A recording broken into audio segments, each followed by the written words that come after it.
Good. Okay, the meeting's called to order. Please rise for the pledge of allegiance. Pledge allegiance to the flag, United States of America, and to the republic for which it stands, one nation, under God, indivisible, with liberty and justice for all. Okay, well, I am pleased to start off the meeting with the appointment of, I guess, our future village administrator. He is present, Charles Hessler, for those front row there. I guess we'll do the resolution in a moment, but I'm reminded frequently that no one is indispensable. That comes to me from a wise man who happens to be on the village staff. However, my corollary to that is do your job like you are indispensable. And I believe that you are that kind of a person. Don't neglect your family, but do your job like you're indispensable. And I think you will be a great addition to this village, and we're really looking forward to having you here. I will not tell everybody to refrain from shaking your hand until we actually appoint you. So give me a moment. So the resolution is resolved to appoint Charles Hessler to the position of village administrator temporary, effective September 8th, 2025, at an annual salary of $184,000, with status changing to permanent on October 18, 2025, subject to a probationary period of not less than 12 weeks and not more than 52 weeks, starting October 18, 2025, and further resolved that Mr. Hessler will be afforded a total of 11 vacation days and 3 personal days to be available for use through May 31, 2026. Additionally, effective June 1, 2026 and years thereafter, Mr. Hessler will be afforded annual vacation leave of 15 days or the number of days enumerated in the village's employee handbook, whichever is greater. So that's my motion. Do I have a second? Second. All in favor? Aye. Congratulations.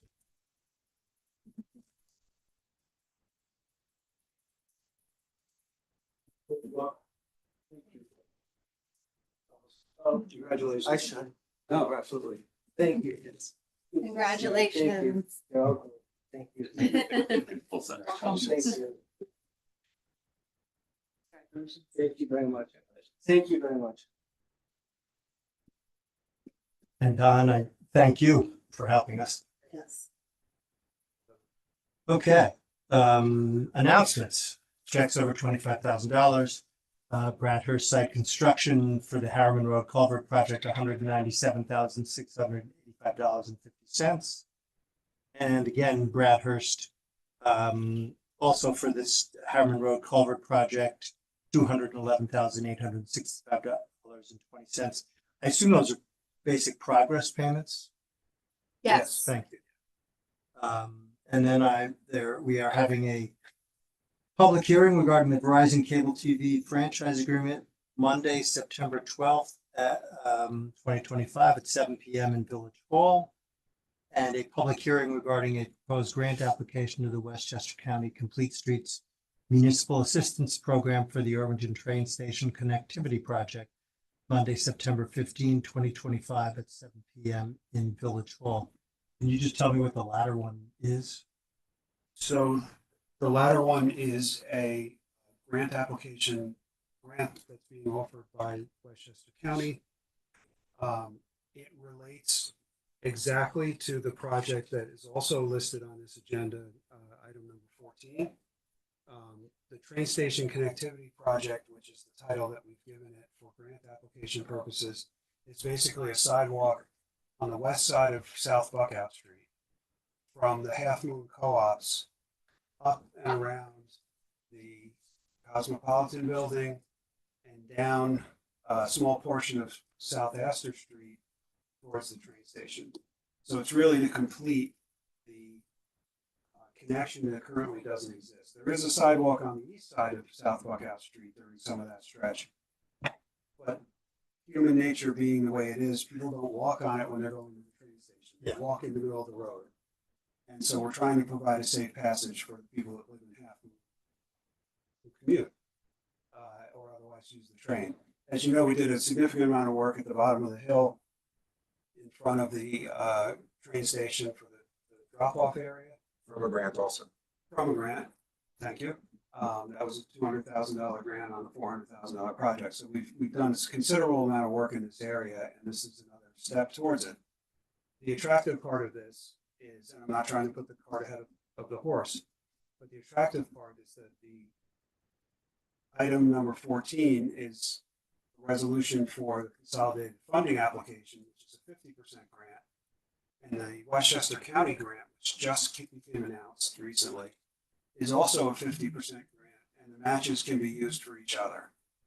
So if we're successful on both fronts, then it becomes a really low-cost project. If we're only successful on one, it's still a pretty good return. So that's the answer to your Worth the question. effort. So, Thank you. so the Westchester County grant is, they have a pretty significant public component, public process. And so our grant writer encouraged us to hold a public hearing in September, so we'll have time to get the information out there. And then that'll become part of that grant application, which is due on September 19th.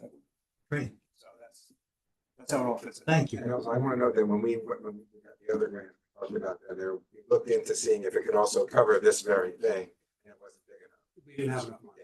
Yeah. So it's good that we got another grant. Yep. But we're showing an orderly progression, and that's very, usual. Sorry. All right. Next up is correspondence.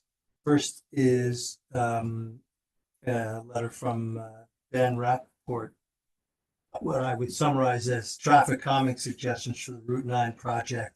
And I could ask you to tell us what stage we're at with the Route 9 project, which is basically the comments are in, and it's a little bit late for this. Is there a place, however, and maybe I'm asking both of you where this could be sent? Yeah, to the transfer to, there's an email for comments for people. Yeah, Okay. we can definitely send that. To the Okay, fine. If you don't mind, just let them know. And the same thing, I think, with Robert Sable, talking about various, again, traffic concerns, including, I think, the roundabouts and so on. Again, if you don't mind, just sending a note about that. Okay. Next, from Kristen Ligulando, they are commenting on flooding in various places, Princely Avenue East and Broadway and Bertha Place and Ardsley on Hudson train station. Yes, the point to be made here is that I think the village is well aware of that and in fact, aware of quite a bit more than that.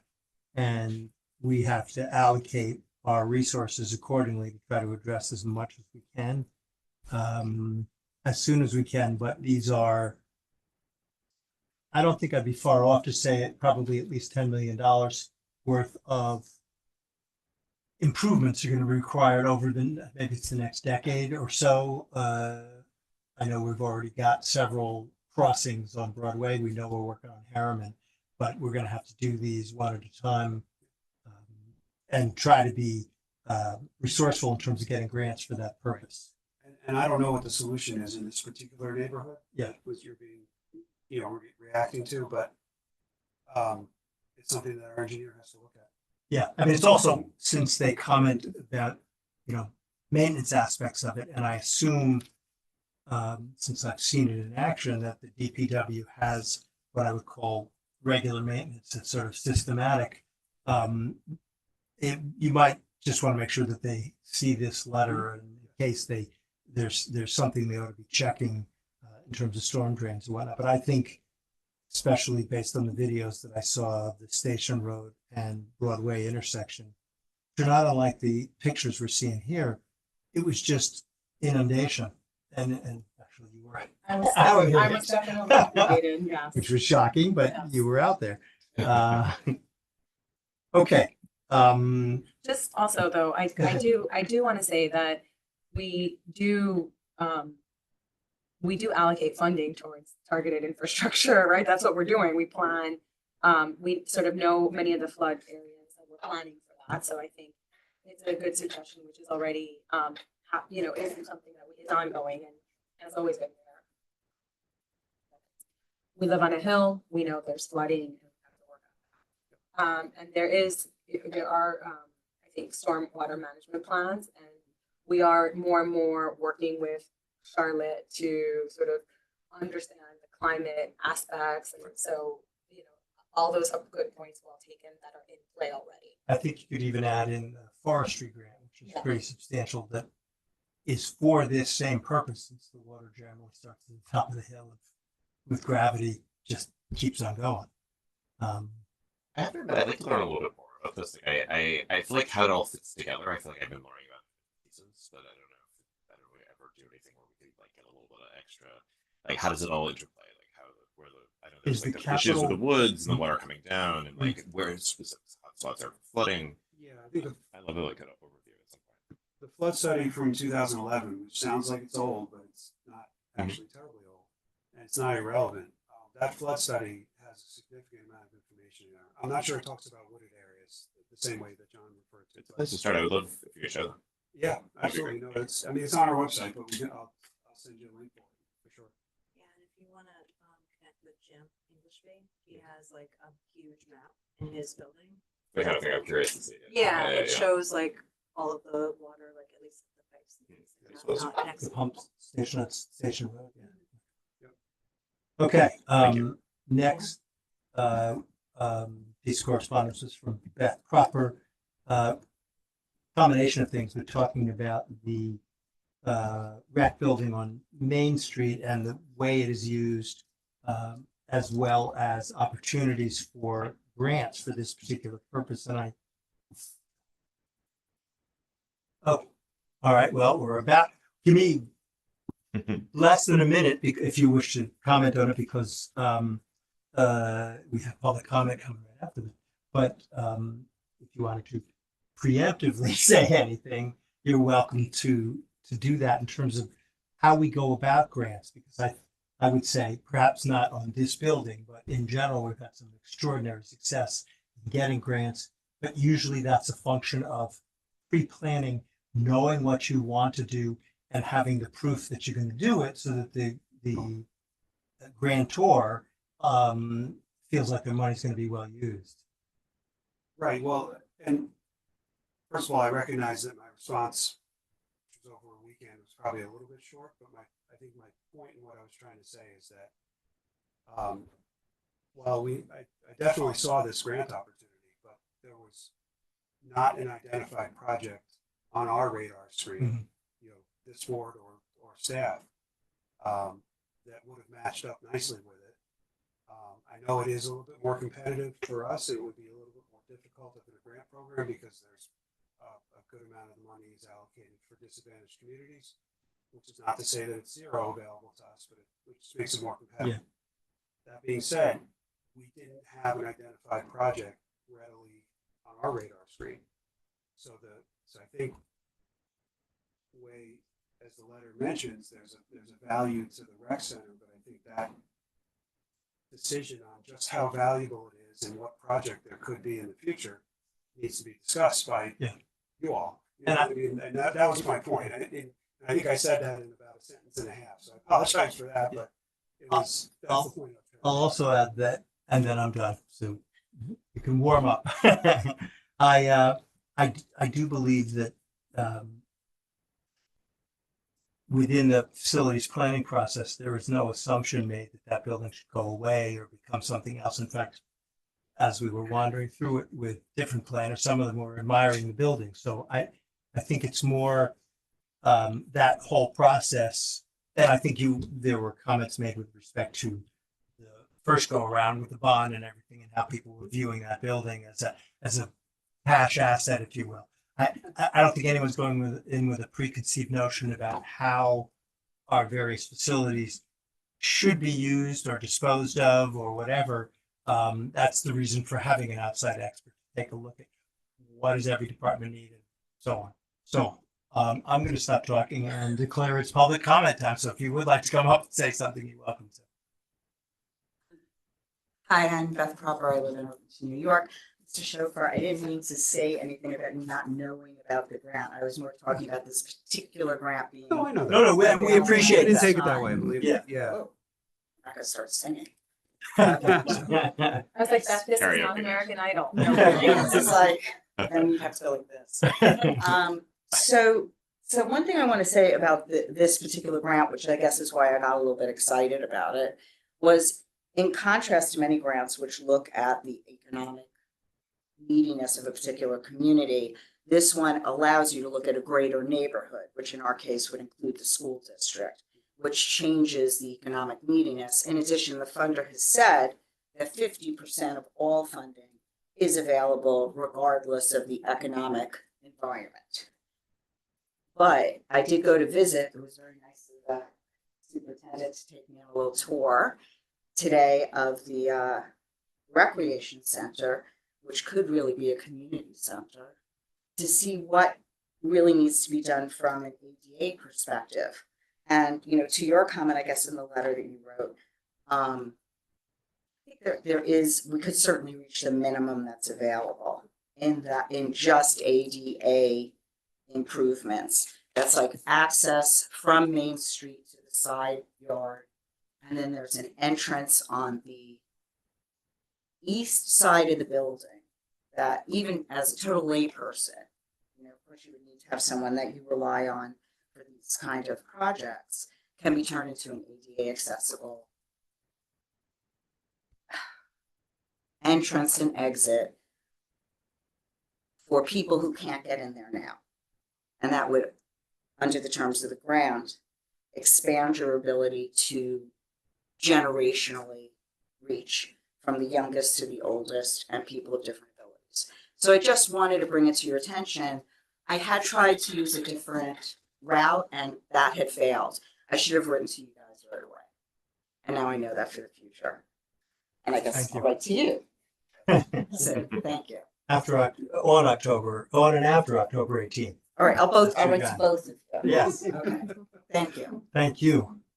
Can I make a comment here?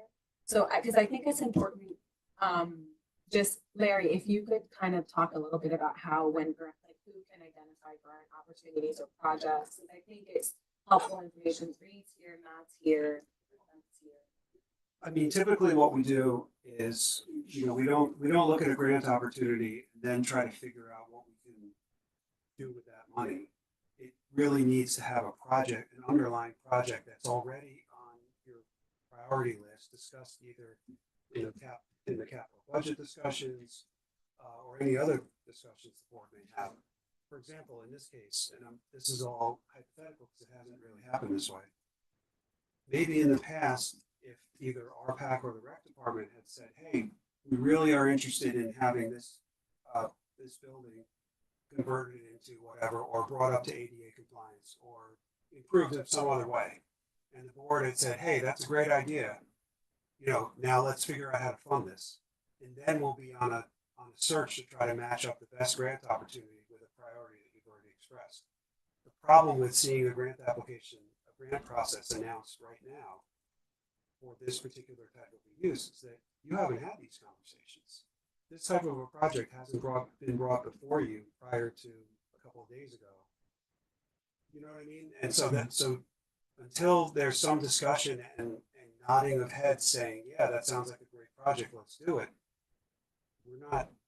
I would never recommend applying for a grant application when you don't even know what the project is and what the match is, and they're not 100% grants typically, you know. Yeah.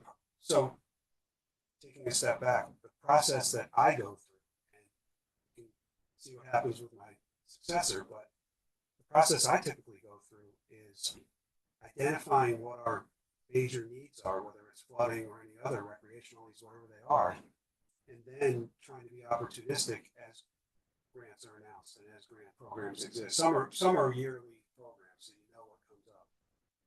But the process of matching something up with the right grant, with the right project is kind of the art, you know? Yeah.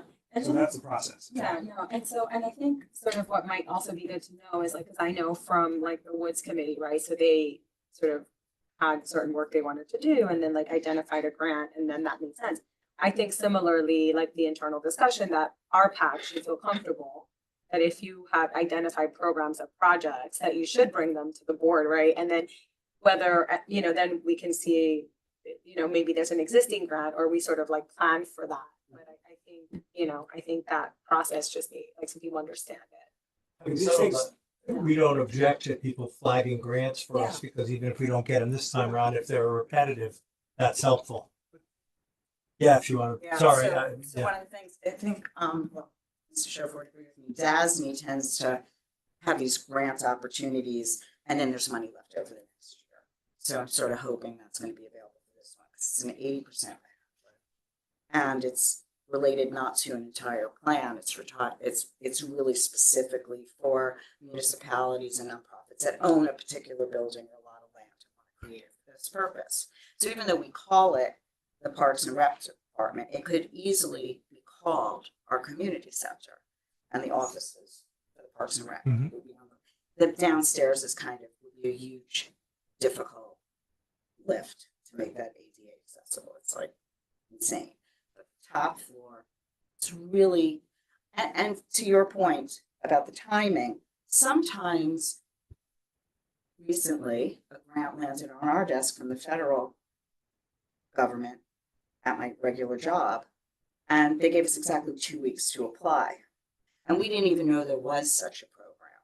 And like now we're all just banding together and we're going to get it in 2 weeks. But I also understand that municipal governments are very lean and you don't have that ability. But I do think if there's a process, you know, moving forward, where people in the community, we have people who live here, aside from being in media and being celebrities, we have a lot of municipal workers, we have people who work in government in the county and in the state, like yourselves. And, you know, I think we could really flag that and maybe we could create a process for that moving forward.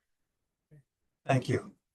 Anybody else have public comment? Want to make a comment? No?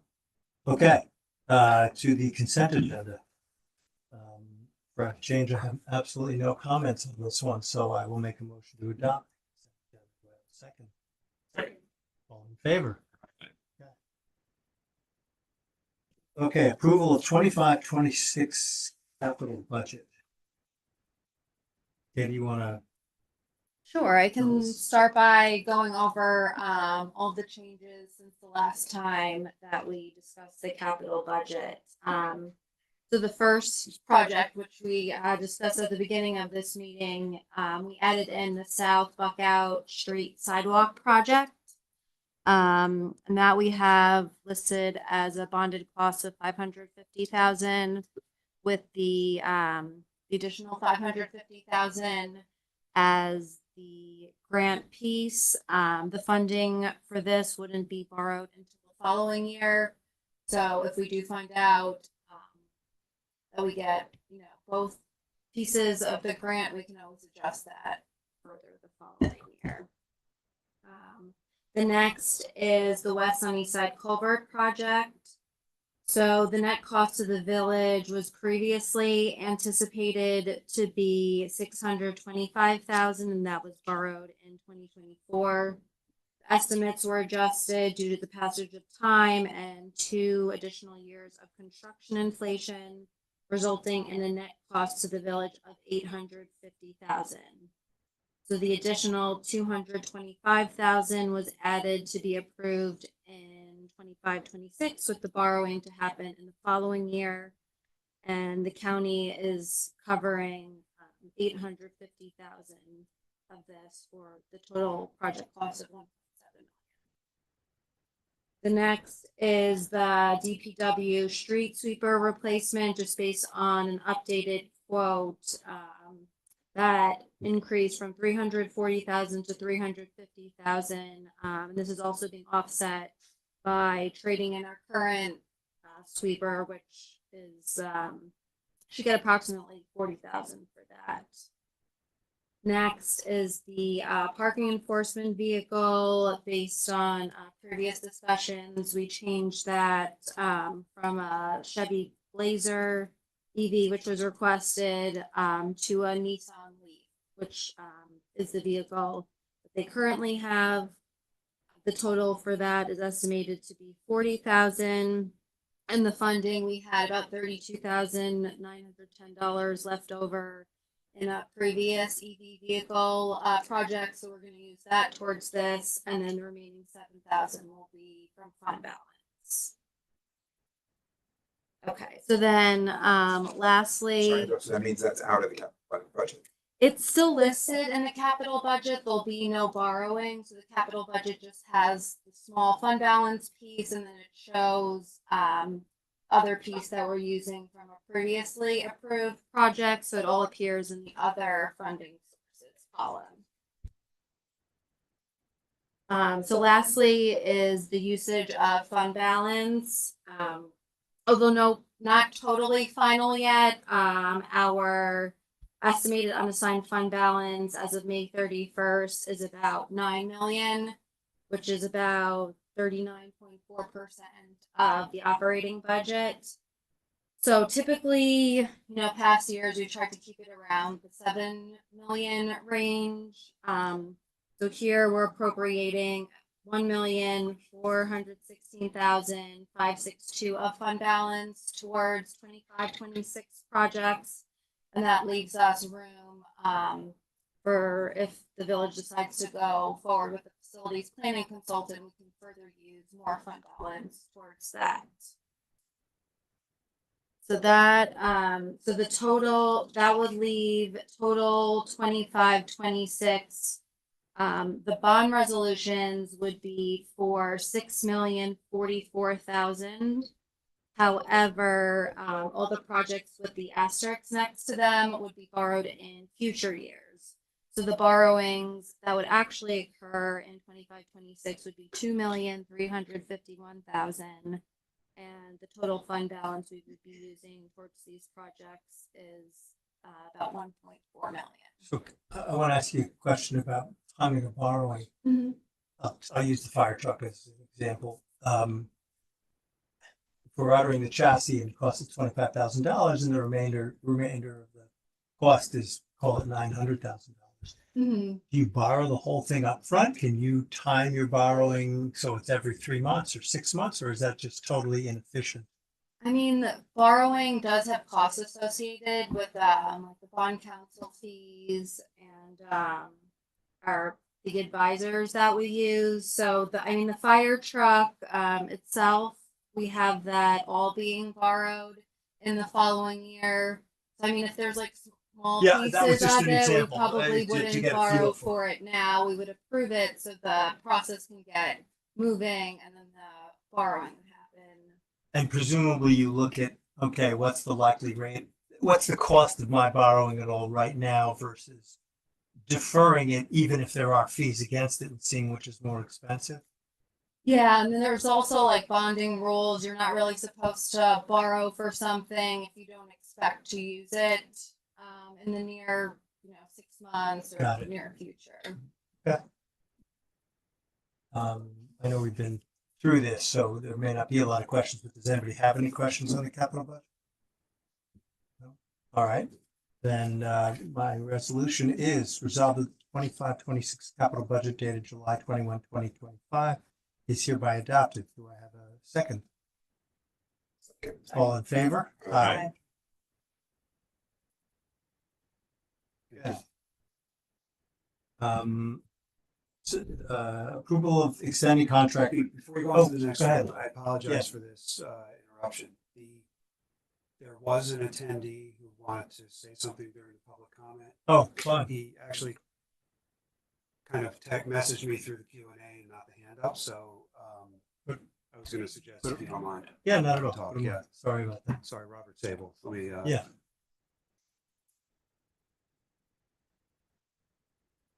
Was it related to the capital budget? No. Oh, yes, that's right, that's right. Yeah. It's gonna be your area. Okay, Robert? Yeah, I didn't have a comment until you were ready to discuss the correspondence. If you're up to that. We are, but please, go ahead. When I talk to most of my neighbors and people in other adjoining villages, most people are not aware of what's going on with Broadway. When I spoke to some police officers, they weren't really aware what's going on in Broadway. And when I look at the pictures, although they look pretty, they make it look like a residential street, not like a major north-south thoroughfare, which gets us to the thruway or the cross Westchester, and trucks are on it and buses are on it. There are bus stops, which don't always have cutouts. I don't know whose idea the project is, but it's gonna have an effect on the businesses around Main Street because all those parking spots are gonna go away on Broadway on both sides of the street. And I don't see the point of this project. I think there should be a sidewalk on both sides. That would be nice. But if you're gonna try to have 2 bike lanes and 1 lane for traffic and a median divider, and I don't know where the breaks in the divider are going to be, so when I exit my street, which is Hamilton Road, I don't know if I'll be able to make a turn when I want to go to the railroad at Ardsley and Hudson, or I'll have to go north for a mile and then you go through a traffic circle. I don't know who's behind this project. I thought the village should weigh in on it unless you have no opinions. This is a state project. It is covering many, many communities off of Broadway. It has been in the works for Many no, years. Or more. Many- multiple years. I've been on the committee for 4 years and it existed before I was on. Right, and we have done quite a bit to publicize it and ask people to provide comment. That doesn't mean your thoughts and comments and those of your neighbors are too late. In fact, what we have asked the village administrator to do is provide you with the information as to where you can send your comments, where it will be considered by the state as they're going through the process. There's been 5 public meetings. Yeah. 5, right? Yep. I only knew Yes. about I knew about the last one, which I couldn't attend because I was away that day. We understand. It's send we're my not- comments. Not I a did go- criticism. Yeah, I went to the website and I put my comments on there. But I did go back through the village minutes going back quite a few years. And there were some comments by the board a number of years ago that they were concerned that this project would have an adverse effect on businesses and things. I thought the police and fire department should weigh in whether this is going to affect the response time.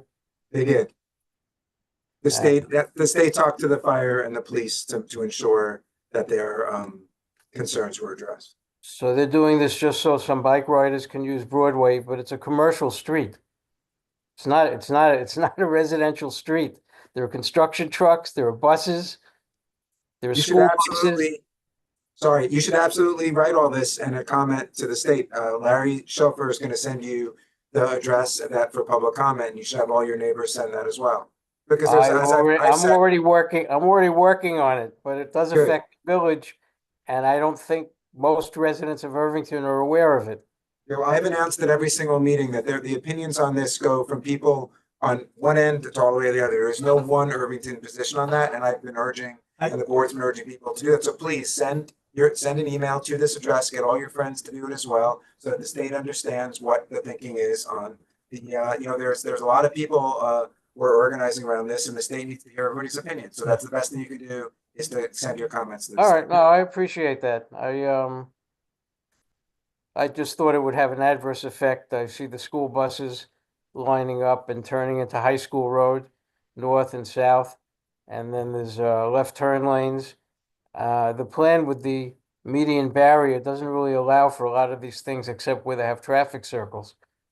And roundabouts are very good if you have enough width so that emergency vehicles and trucks and buses can get around them. A small roundabout is not going to be very good.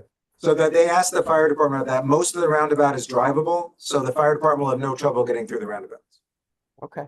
Yeah. All right. And as far as the median, I don't think in the latest version there are medians between the north and southbound lanes in most places. They're painted. Yeah, it's just painted. Yeah, the yeah. pictures I saw on the website of the state shows a median barrier, but There's been a lot of iterations. You might be looking at an older iteration. Because there's Well- been extensive comments. The state's been responsive to everyone from Sleepy Hollow down to Hastings. And each of the villages have had meetings with the state and expressed things. You know, we addressed the high school, junior high school, middle school, high school campus situation, and the state did a lot to address that from what its original plan was. So if you look at the latest iteration compared to the last iteration, it now addresses that. So, but you should absolutely, I mean, it's a state project, so if people need to want their opinions heard, they should express it to the state Department of Transportation. okay, I got it. Thank you. Thank you.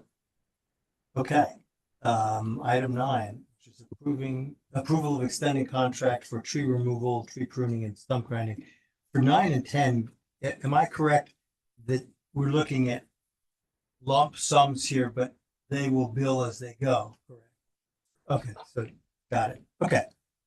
Any questions on the Ramos and Peak 5? Is that tree services?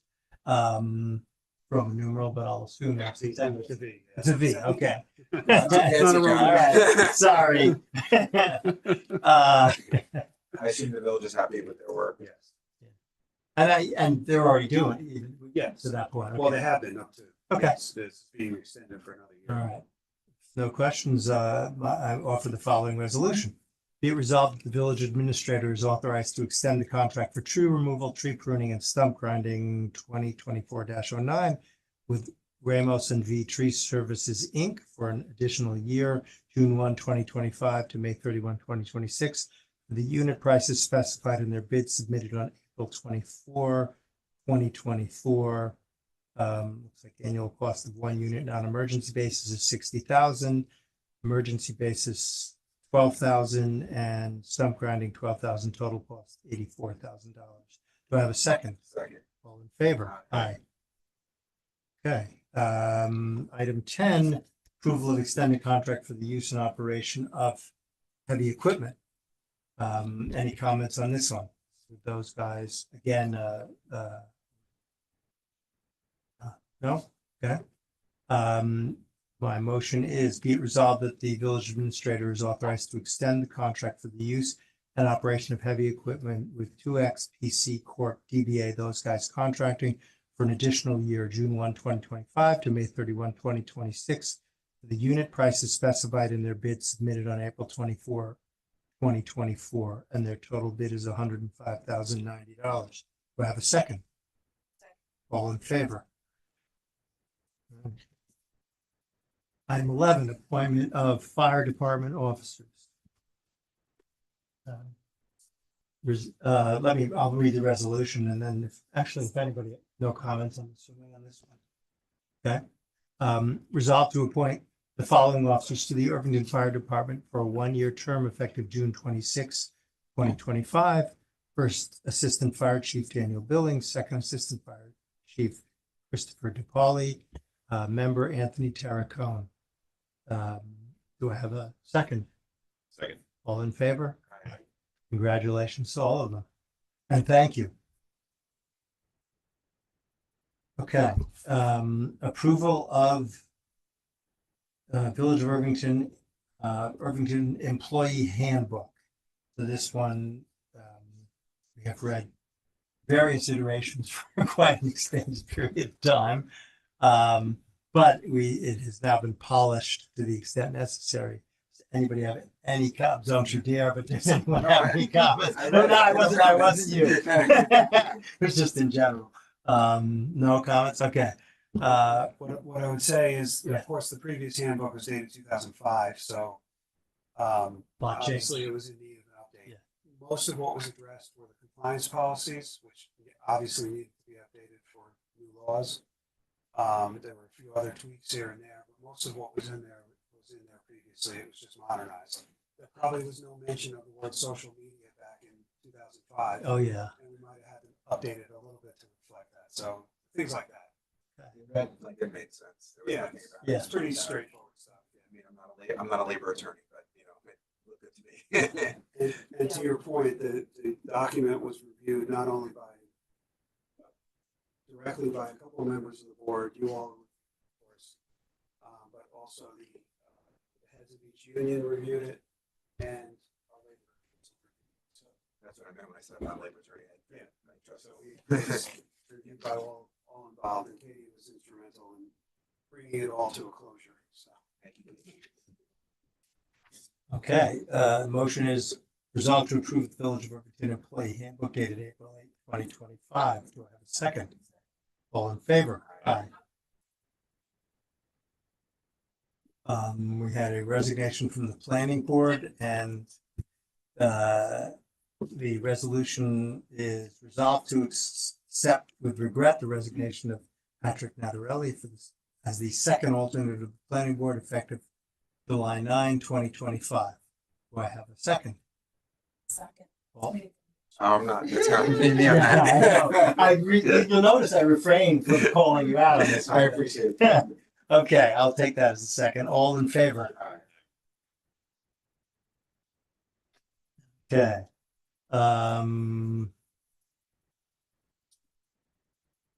Okay, do you want to tell us a little bit about the Irvington train station? Actually, maybe we did. Yeah. You kind of did already, yeah. So then I will just offer the motion. Whereas the Village of Irvington hereby requests financial assistance from the New York State Climate Smart Communities Grant Program pursuant to Environmental Conservation Law, Article 54, Title 15, and whereas the village certifies that it has identified 550,000 of matching funds from the capital fund. Now therefore be it resolved that the Board of Trustees does authorize the village administrator and the mayor to act on its behalf in submitting an application through the consolidated funding application for 550,000 to be used for the Irvington train station connectivity project. Do I have a second? Second. All in favor? Aye. Okay. You want to tell us a little about the tax cert, if there's something to be told? Sure, this gets reviewed, by Ed Lammers, the attorney that works with, Mary Ann. And I guess he reviews this, in discussions with the town and school district attorneys, along with the petitioner's attorney.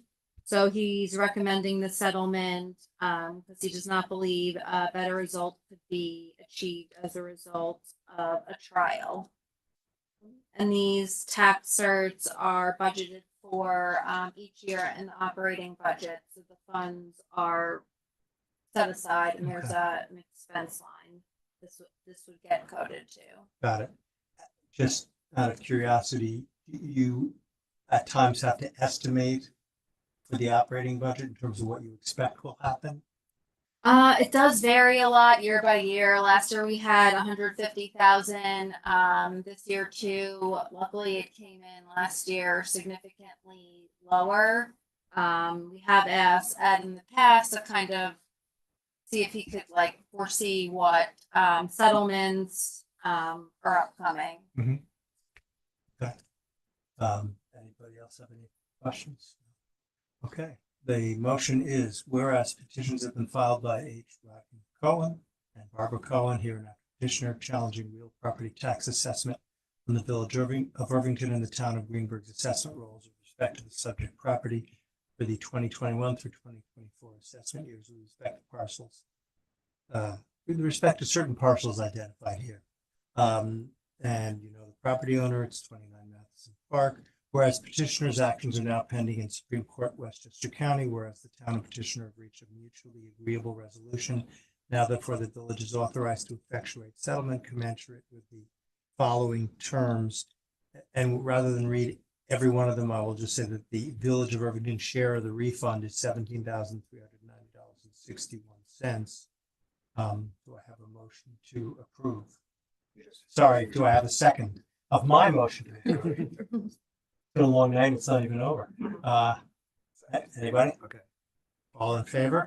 Aye. Okay, approval of village credit card policy. I think we've probably all seen it, but if you want to.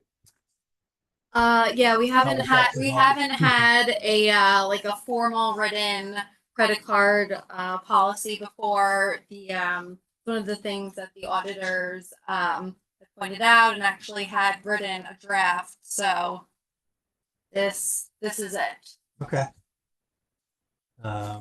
And this isn't a substitution of the purchasing policy. It kind of just goes along with it. And just to summarize, the cards that will be in existence in the next few months will be one held by you and one held by the rec. Correct. All right. Then my motion is resolved to approve the credit card policy dated July 21, 2025. And that is contained in the agenda. Do I have a second? All in favor? Volunteer appointments. There are 2 appointments being made to the Recreation and Parks Advisory Committee. They are Jared Zerman with a term to expire in December of 2025 and Stephanie Nocella with a term to expire in December 2025 and December 2026. That's not a comment on either person. I think we just had openings that expired on those particular dates. And we'll address them again and presumably reappoint them. So my motion is resolved to appoint the following Village Board Volunteer Committee members to the Recreation and Parks Advisory Committee. Jared Zerman, again, December 2025 term expiring, and Stephanie Nocella, December 2026 expiring. Do I have a second? All in favor? And they came highly recommended by I won't put words in your mouth, but recommended by by RPAC. And I thank them for their service. I know there may be at least one other person and maybe others out there who are interested in. So we'll revisit this at a point in time. Okay. Next up, approval of revised change order with J.C. Land and Site Development Inc. for the Matheson Park stage. John, I had to make a correction to the Yep. Resolution this year. Mhm. And the amount of the change order is not 60,080. I think that was actually the first time around, the unrevised amount. Yep. So, well, but then we didn't list out what the total was in here, and I think, so the original one was 60,080. The new one is listed here at 112,307.50. I think that number's not settled. And so, because there's still a little bit of back and forth between the contractor and engineer on the exact material that's going to be used for this particular foundation of this stage. So if I could have some bit of leeway, plus or minus, well, you don't care about minus. So what would you plus change to 112? Just to have a cap. 10,000. All right. So that's reasonable. If it's more than that, we'll come back up. We're going to have to wait, and we'll come back on August 12th to have this discussion. Okay. If it's less than 10,000. For the benefit of the general public, we don't normally do something like this. It's just that with a more infrequent meetings during the summer, we do not want to hold the project up. Do you want to talk a little bit about the reason we're going through the change? Yeah. So the best way I can describe it, It's the Yankees' fault. yeah, exactly. And in a roundabout way, it is. So the area where we're building the stage is land that was filled in from the Hudson River many years ago, although maybe not that many for some. It was built in with a lot of construction debris from when they renovated Yankee Stadium in the mid-70s. That wasn't completely unknown to us, but I think the extent to which it was filled in was not as well known to us. So as a result, we've had to dig down a bit deeper in order to find a solid base for a footing, which now puts us at hovering right around the tidal influence line of the Hudson River. So it becomes wet, whether it rains or not, it becomes wet, and then other times it's dry. So the engineers have had to regroup and come up with a different approach. Fortunately, there is room in this particular budget. The bid was actually fairly low compared to what we had originally budgeted. So I think we do have room for this, which is why we made no changes on the capital budget at this point. But the solution involves putting some sort of flowable fill it's like a concrete, but it's specialized concrete with an additive, so that it can set up in marine conditions or underwater conditions. The current debate is exactly the additives and what the added cost is going to be for those additives. And now you've exhausted my. No, that's all right. I just wanted the rest of the board to It's be pretty extensive. the rest of the board to know as much minutia as I know. Bottom line is there were still emails going in and out of my inbox today relating to the type of additive. There's go between the contractor's supplier of concrete, and our engineers, and all of that's going to take a little bit more time Okay. to settle. No pun intended. You caught me on that one. So, there may be a cost change from what's actually proposed right here. So we're gonna say 10,000 is the limit of my, ask for 10,000 as the limit of my, latitude on this. So, But the fiscal bottom line is this is still within the budget that was approved for the Yes, state. it is. so one If it twenty-two, goes any higher than this, then we'll have some conversations. 307? Yes. Okay, let me try. It'll be up to. Yeah, understood. Anybody else have questions before I try to run through this? Okay. Motion is, whereas on June 16, 2025, the board approved change order 1 for contract 2025-05 with J.C. Land and Site Development for Matheson Park Stage Project. Let's see, this is, the whereas is talking about the old one, so basically I need to change the third resolution to execute a revision to the change order that will allow for not more than. Yes. Okay, all right, let me try this one more time. I'm making it up on the fly. Whereas on June 16, 2025, the board approved change order 1 for contract 2025-05 with J.C. Land and Site Development Inc. for the Matheson Park Stage Project in the amount of $60,080. And whereas the scope of work for the change order has been modified, now therefore be it resolved to authorize the village administrator execute said revision to change order 1 with In a, an amount not to exceed 122,307.50. Does that work? yes, that's fine. Yeah, I'm okay with that. I was just gonna, no, that's good. I was gonna try to find the reference to, it's the increase in the project cost, actually, right? Well, the change, it's It fine. is. You're only approving Yeah, a it's change, fine. which is the increase in Yeah. budget. That's fine. Right. Okay. Okay. Sorry, do I have a second for that? All in favor? Figured you'd want that part loud. Okay. Okay, next up is approval of a filming permit for YDEO Productions. I guess this is gonna be at the Black Cat. I asked this before, but I'll ask it again. Given that Station Road is kind of blocked off, does this pose any problems for traffic in general? So the filming permit, and this is another one of those things where we don't have another meeting before the next, before the filming is being requested. And rather than have to call a special meeting, I'll give you the information that I have today. It could change with these companies, but the police department is involved in any of those discussions. So it's, take it for what it's worth, but this is the overview is basically that, and some of the details are that they're filming, they're setting up early in the morning. They're saying 7 a.m. I also saw something today in my inbox where they want to do some interior setup even earlier than that. So we're gonna have to look and see how that may or may not impact any residences in the area. So I'll work on that. But they are gonna be using Immaculate Conception Church and the Irvington High School as their base camps, and they'll shuttle people back and forth. They're asking for parking spaces to be blocked off between Dutcher and Cottonette, Main Street, both sides of the street.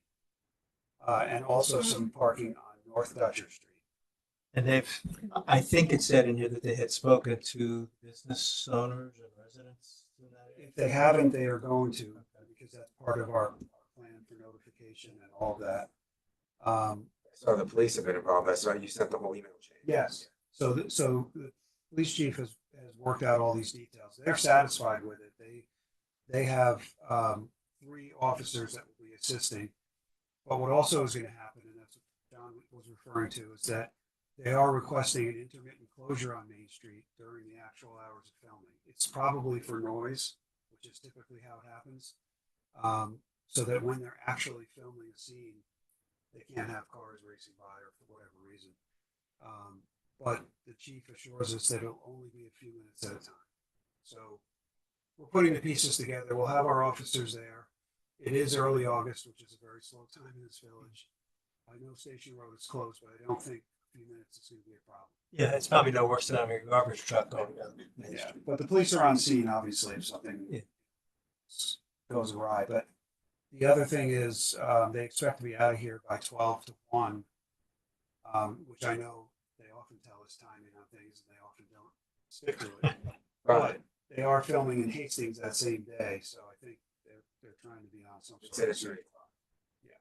So I think it's their base campus up at the church. Are they going to be using the side streets as well? just North Dutcher is being requested for the staging of equipment, bathroom trailer, their craft services, the support services that have to be closer to where the action is taking place. So that's North Dutcher Street on parking on both sides. So I think what my intention was to discuss this with the police department, but certainly any other parking, if we have any other alternate side of the street parking regulations in effect those particular days, those should be suspended so that people can have the freedom to park wherever they need to for the times that they're filming. So there's ways around that, and I don't think the pressures during the day are that great. So the chief said to work around the morning rush hour, people going to the train, they're gonna work around that. Yes, yeah, there won't be closures they'll still be in setup mode at that point. All right, motion, And neighbors will be notified, that was the other part of Okay. all this. good. Yeah. The cost of the police, is that on top of the permit fee? Yeah. Yeah, we charge whatever the flat fee is, I don't know what it is off the top of my head, somewhere. $5,000 is the permit fee, and then the officers are charged at an hourly rate, it's kind of a flat fee. Flat hourly rate, I should say. I just want to make sure people know that it doesn't, right, that we're not paying. No, and it's the frequently in the consent agenda will be the budget adjustment for police supervision, and that's accounting for these fees that we're charging, mainly for Con Ed jobs or any of these police supervision jobs. So that's adjusting the revenue and the expenses for those. Thank you. Okay, I looked on the IMDb and it looks like a cute. what's that? I looked on the IMDb and it looks like a cute room. Well, you'll just be conveniently Justin wander. wander down there. Yeah, exactly. All right, the motion is resolved to approve a filming permit for YDEO Productions, Inc.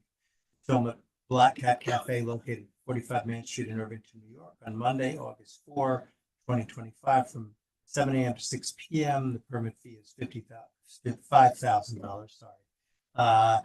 Yeah, I'm wishful thinking.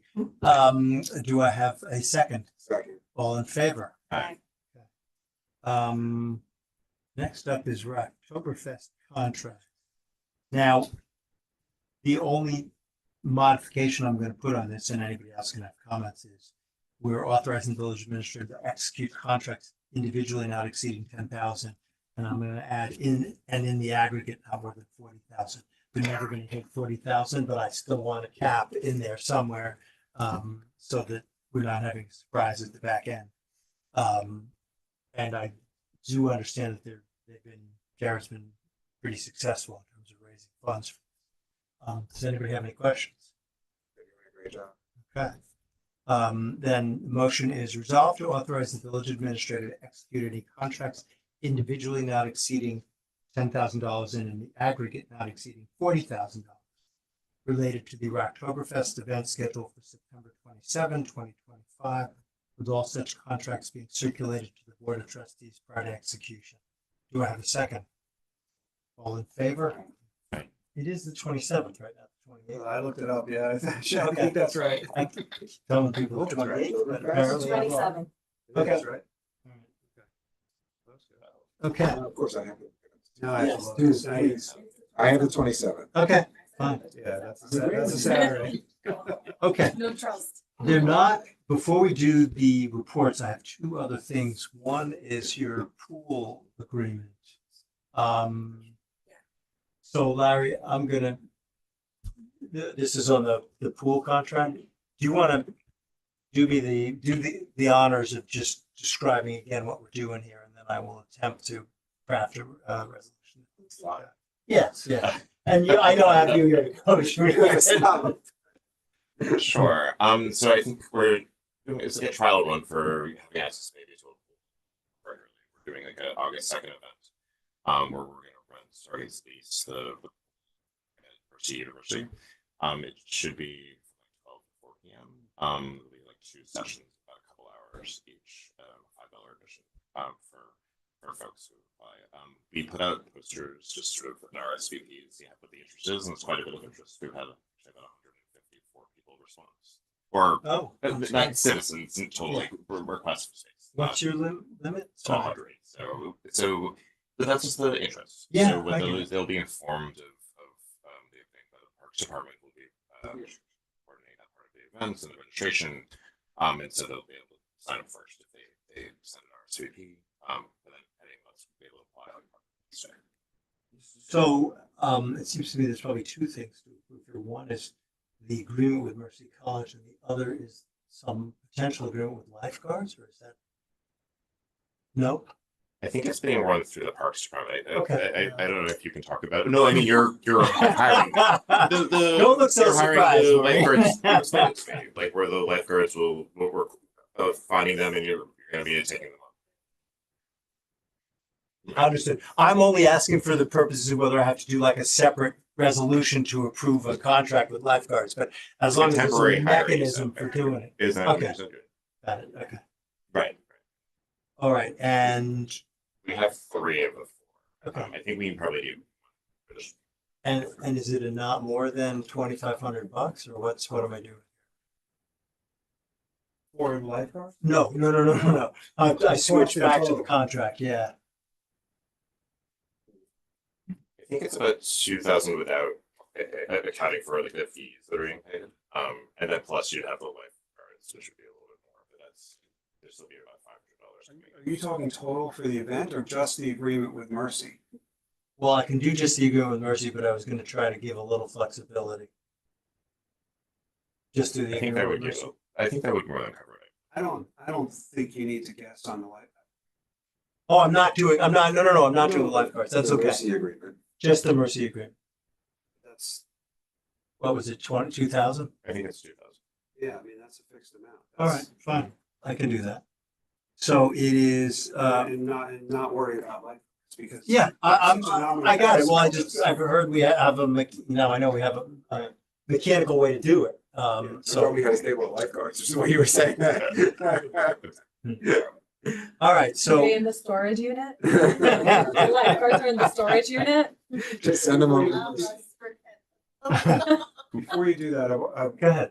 want to make sure that I acknowledge, and I know Marianne was telling me the audio is not great from where I'm talking, but I want to acknowledge that Marianne has an issue with one of the provisions in the lease agreement that you're about to approve. And that through an oversight on my part, it didn't make it into the discussions with Mercy. So it was involved in indemnification provision. We will discuss that in the coming couple of days to try to get that whole, her comment, particularly related to indemnification settled. And so if you could do this resolution, all subject to her Yeah. comments, that would be very helpful. So. Does anybody else have anything they want to throw into this? Let's see if I can get through it. Okay. Resolve to authorize the village administrator to execute a contract with Mercy University. Yes. For the rental of their swimming pool at a fee not to exceed $2,000, and that such execution of the contract shall be subject to the approval of of Irvington's village attorney. Do I have a second? Second. All in favor? Okay.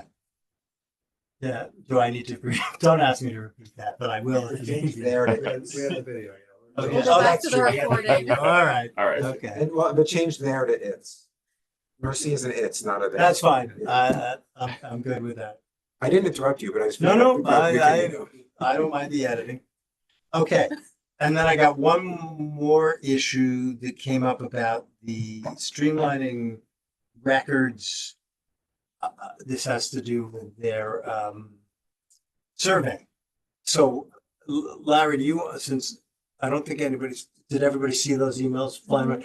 Do you want to just explain as best you can what the discussion is, because I happen to agree with you, but the question is there a way to get to a solution? And if not, there isn't. So previous to this issue, we had provided an extract from our current online building permit system, which provided the streamlining committee with a list of names and eventually with email addresses. And they use that list to be able to email those people particularly to invite them to participate in the survey. In addition, we sent out and by the way, that period covered only the inception of the new permit system, which is 2024 and basically half of 2025. We then also sent that same invitation out to the general village mailing list, and I think subsequently we've also sent a reminder to the building permit holder list that I just described. The committee then came back and asked me for access to email addresses for permits that go back to 2021, I believe.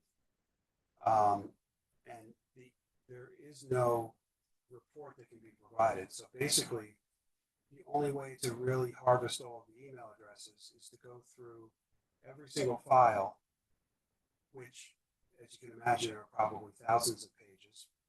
But not every file even has an email address because it wasn't necessarily a field that we were capturing in the application process. And my concern that I expressed was not so much the work involved, which I don't think it could get done. Looking at the files the way I looked at them, I don't think it could get done in time to even be ready for this survey.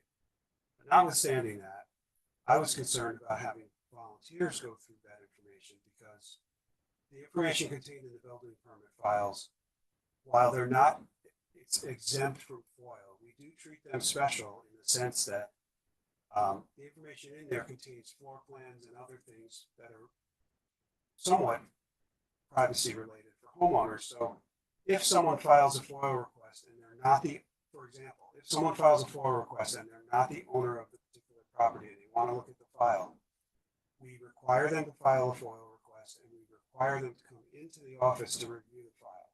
We don't make it easily available by blasting out PDFs to people. So we treat them special as much as we can. And I think as residents, you might actually be happy with that we handle it this way. I don't know.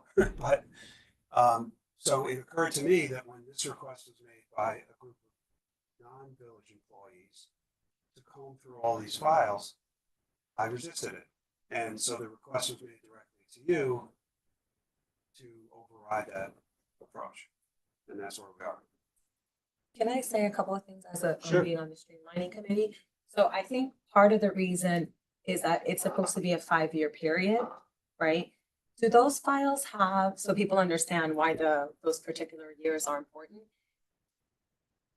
Do those applications have, like, I think what they want, right, is the emails.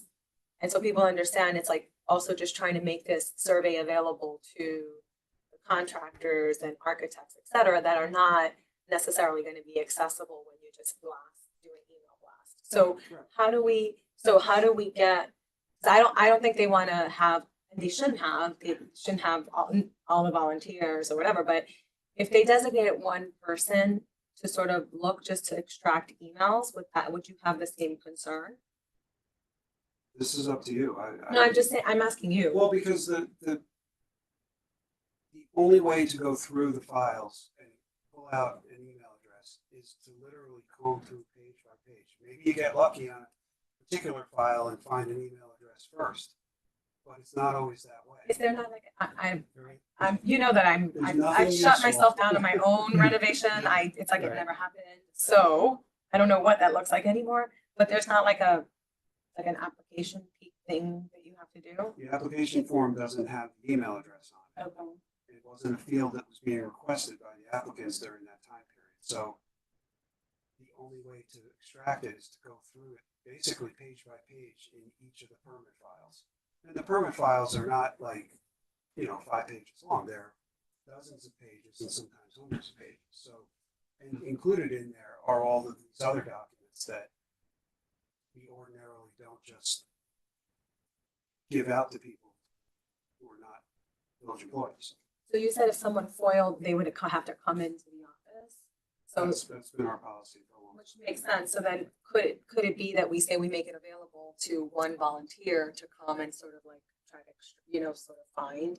They're gonna have to find somebody because Kathy Kaufman's. Yeah, we'd have to I find think it's somebody. We'd have to find somebody else on the committee. I don't think the task is gonna yield one. Yeah, they meant, Because I don't think not every file has email addresses. Right.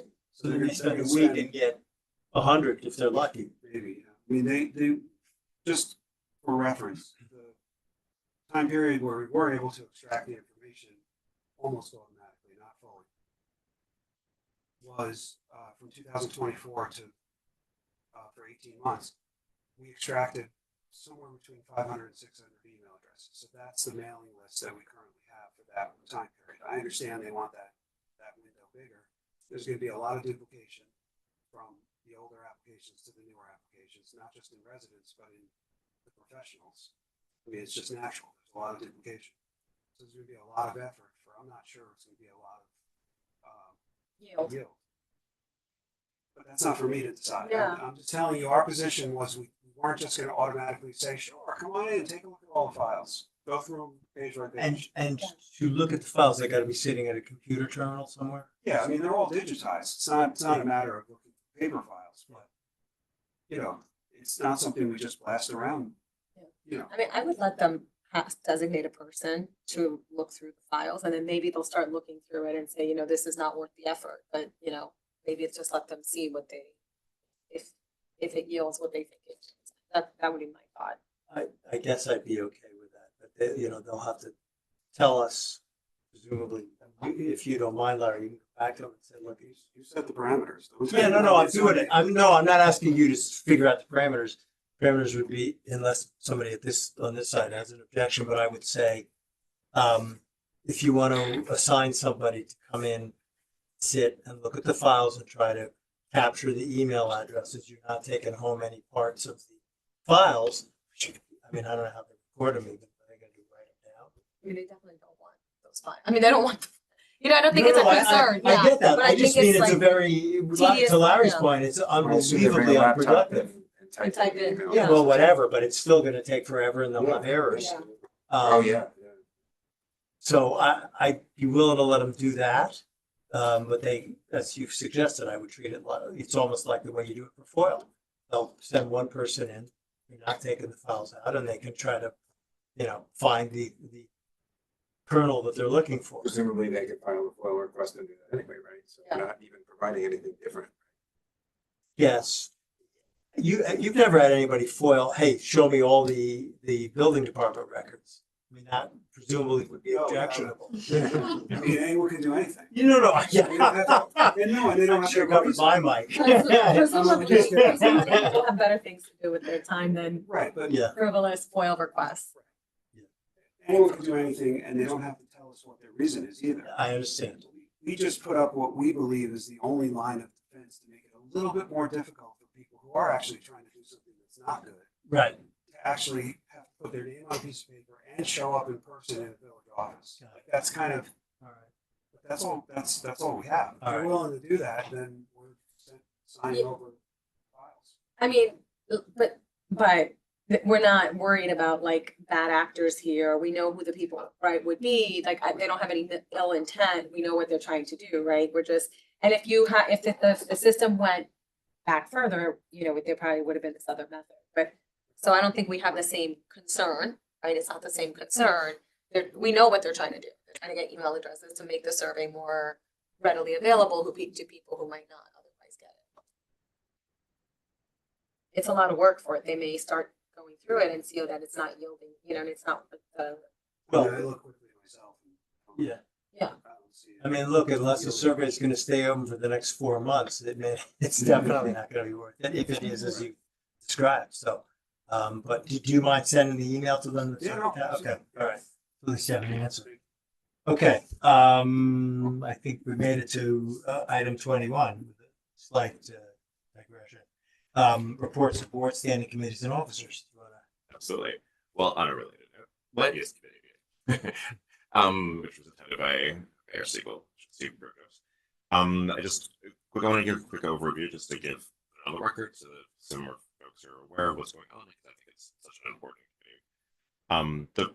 So we did a lot of overview. We had the presentation, which highlighted a few points. I think they're making a lot of progress on. I think it's been a very productive committee. There's been a lot of conversation around permit guidelines and reviewing how we make our permit guidelines as transparent as possible using the website, picking out the permits themselves, having meetings with the building department to sort of talk about this and have information sessions. We were discussing all the different ways in which that could be done. We also looked at needing to clarify land use development approval timelines. So building department has posted this, and I think it's somewhere on the website. They created like a matrix that's quite complicated of like steps that people can follow. But I think it's just a way to streamline that and make it more accessible for the public. I think there's a lot of times with contractors really maybe seeing some of this, but not the actual like person who's hiring the contractor. And I think that part is a very important step. We also looked at I mentioned this a little bit about pre-application consultations, which is something that actually already exists, but it's almost never used. The building department will talk about a project in advance, but I think maybe highlighting that that's an option for folks before they get into this mess of like if they get into a project that they're in over their head to actually know what that looks like in advance. I think is a sort of an important thing. And we talked about the various forms it can take. It could be more than just going to the building department. It could also be a committee, or it could be like a info session. And it might not just be the building department. It could be experts in the field, people who have done this work as other residents. So I think it would be very helpful for people to sort of feel out what's possible, what the some of the books are, what the possible costs might be. Some of the things we were discussing. Another important piece, I think one of the things that feels like there's some building consensus is talking about adjusting the threshold for site plans. It a little different than it already is. Right now, it's the threshold very low, so almost everything requires a site plan. It requires an architect and a whole bunch of steps, and I think making some adjustments and what that might mean. So there's a lot of discussion of what could that be involved. It could be some villages only to exclude single-family homes besides the new development. So that is one option, but there's a number that are being discussed. But just ways to make it all simpler and have fewer people having to spend tons of funds for things that may not always be necessary. And really looking at like there are many other villages that do similar things, and so it's not like also we talked a little bit about the architectural review and like how that might shift. I think there's talk about maybe streamlining some different ways, whether it might be a consultative body, it might be maybe integrated with like a person having representation on the planning board, just start them in the process a lot earlier, so they're not at the end. So that sort of advice can be given at a stage. And forgive me if I forgot anything, but you guys were also there. And I'd love if there's any additional points that you'd like. Yeah, no, I think you have most of it. And but I do think there's gonna be, for the public too, there's gonna be like a presentation that will be formal, so which I think will be helpful, but I think it's good to mention that this. The more we bring it Yeah. up, the better. I think that's it's the whole point is it's supposed to be public and Yeah. get the feedback and make people agree. And I look forward to it. They've had some great public sessions in the past, and they were decently attended, but not nearly enough. Other points, I will have an update for the superintendent shortly. We have a meeting at the end of the week. Just to talk about like the coming year and just like the budget that was passed. I would also like to follow up on the traffic issue that was such a big thing. Trying to how to manage that. I know it was problematic with just they got crazy with it. Not being able to get up the hill and like that. And then there's another back entrance also. I think they were having issues with, and I'm curious how that has pulled out and how it's been successful. And that is my update. Have reports from the DPW and water department and fire department. Fire department, I don't have stats yet for July, but we have a meeting on this Thursday, but they had a very busy June in terms of their workforce stats, and we're exploring publicizing fire department activities within the River Towns dispatch. to highlight all the activity and mutual aid that our fire department volunteers provide.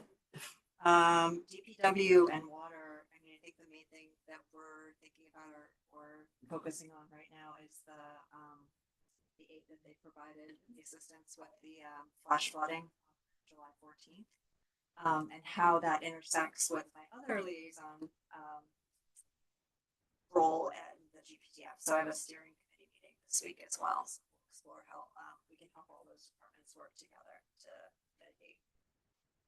A lot of extra work, I know, especially with all that flooding. Yeah. It was tremendous. Yeah, in addition to all of there's new street signs, all the stuff, all the fire hydrants in the village were painted, storm drains, etc., parking lot maintenance, but then it's really coming, in that emergency situation.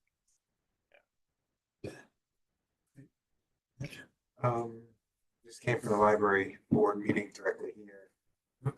Most importantly, no damage from the flooding. Oh.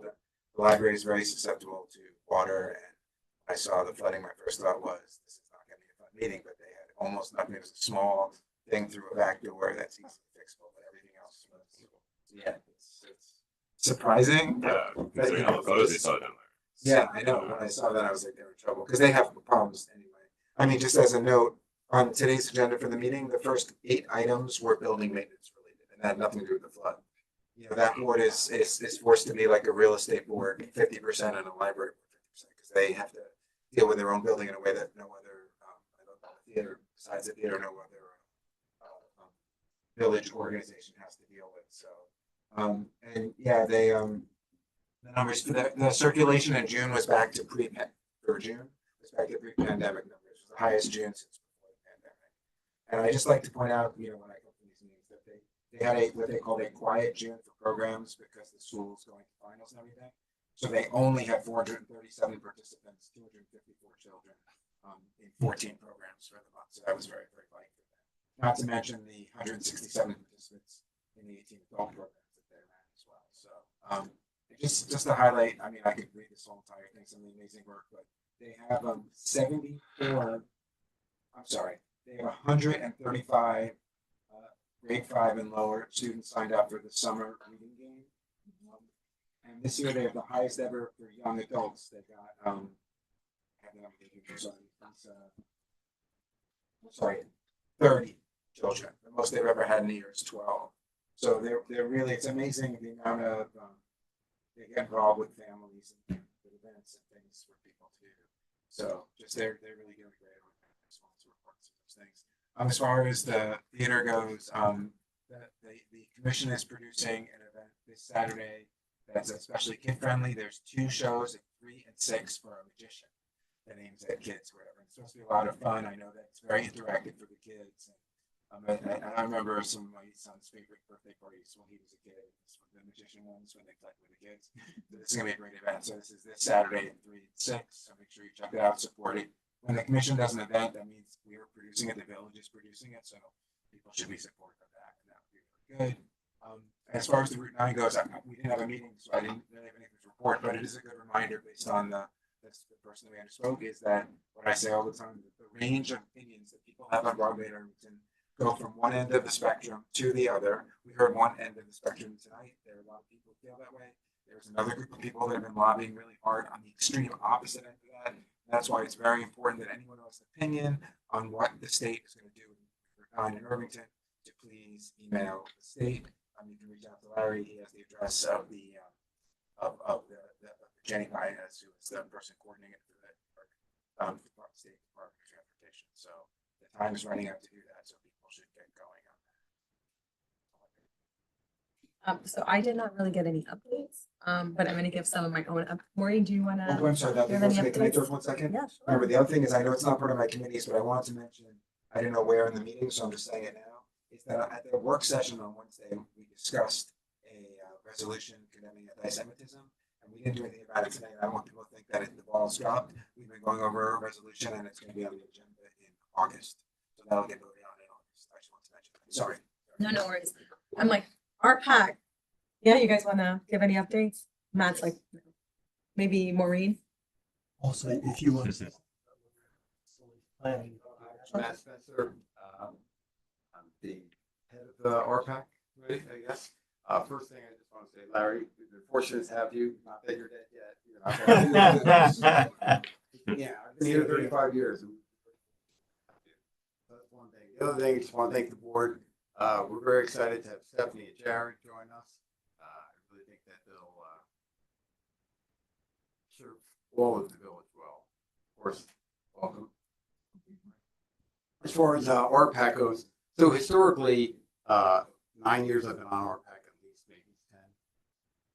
We've just been an advisory, right? So we've been responsive. So I'm just going to warn you, Orly, be careful what you ask for. If you're asking for us to come forward no, I think. with ideas, there will be plenty of ideas. So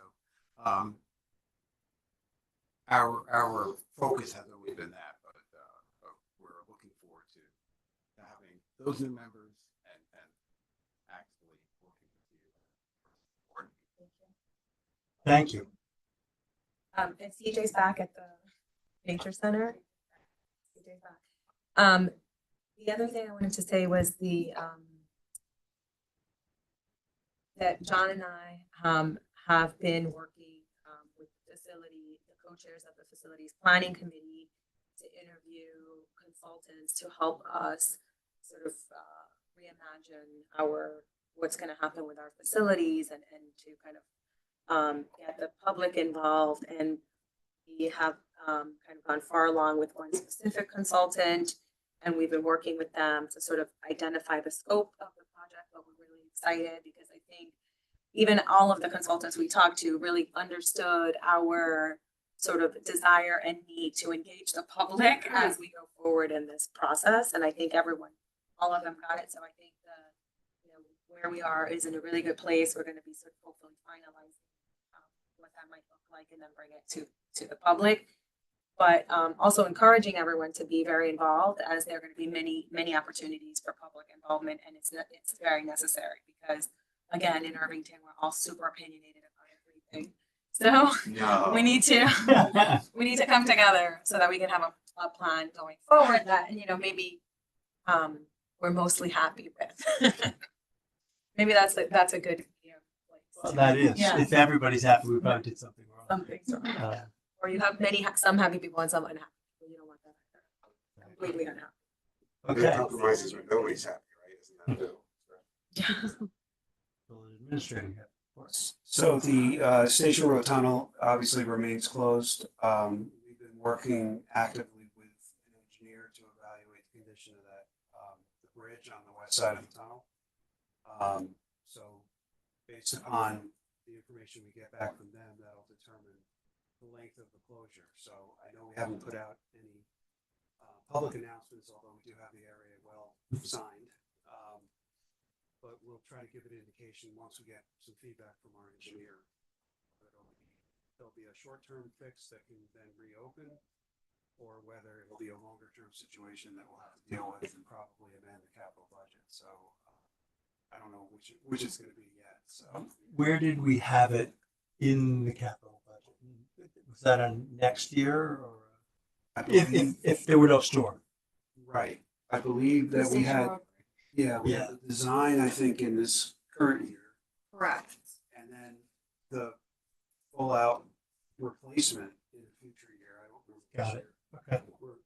Structural repair in 26, 27, and the engineering was in 25, 26. So, but that was under non-closure conditions, so we'll see when the engineer comes back. We're hoping there wasn't significant damage done during the storm. But if there was, we may have to go right. There won't be a quick fix, so we may have to go right to replacement. So that'll be a longer closure, obviously. So. We successfully completed the fieldwork portion of the audit. Everything went very well. I noticed the table was now free. Yeah. So they're just, in order to issue the financial statements, they're waiting on a couple numbers, like the retirement system doesn't release one of the reports they need until the end of August. So they're estimating having the final financial report likely end of September, and then they can come present. Sounds good. Anything else? Okay. Village attorneys. Nothing? Okay. Oh, Right, I just went off mute. I don't have a report. okay. Just an observation I just wanted to make an observation to the board.